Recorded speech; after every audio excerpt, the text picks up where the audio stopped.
Hello বন্ধুরা, সকলকে জানাই শুভ সন্ধ্যা।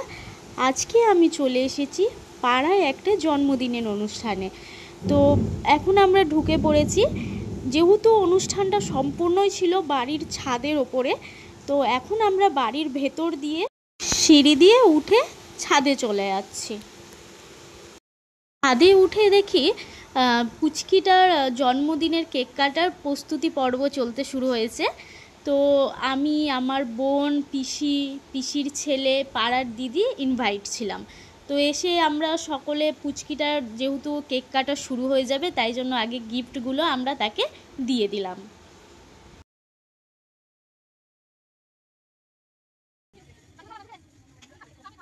কেক কাটা কমপ্লিট হয়ে গেলে আমাকে আর ভাইকে কেক দিয়ে যায়।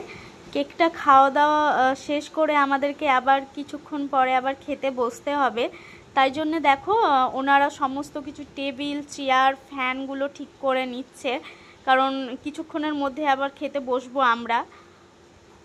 তো খেতে বসে গিয়েছি। আমাদের টেবিলে চলে এসেছে প্রথমে জল।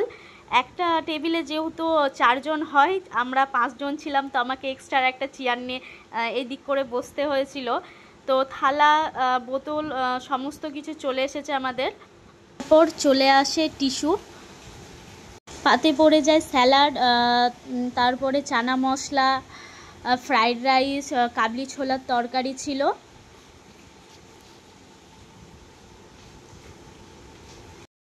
ফ্রাইড রাইস খাওয়া কমপ্লিট হয়ে গেলে তারপরে দিয়ে দিল গরম গরম ভাত, ডাল আর পটল চিংড়ি।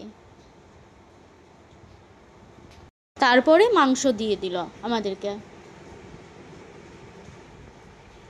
শেষ পাতে ছিল আমের চাটনি, চাপ সন্দেশ, তারপরে রসগোল্লা চলে এসেছিলো। আমি যেহেতু রসগোল্লা নিইনি, তাই জন্য দেখাইনি ভিডিওটা।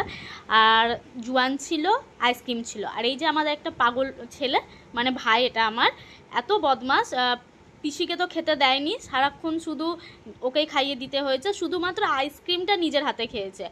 আর কেমন করে খাচ্ছে দেখো বদমাসটা।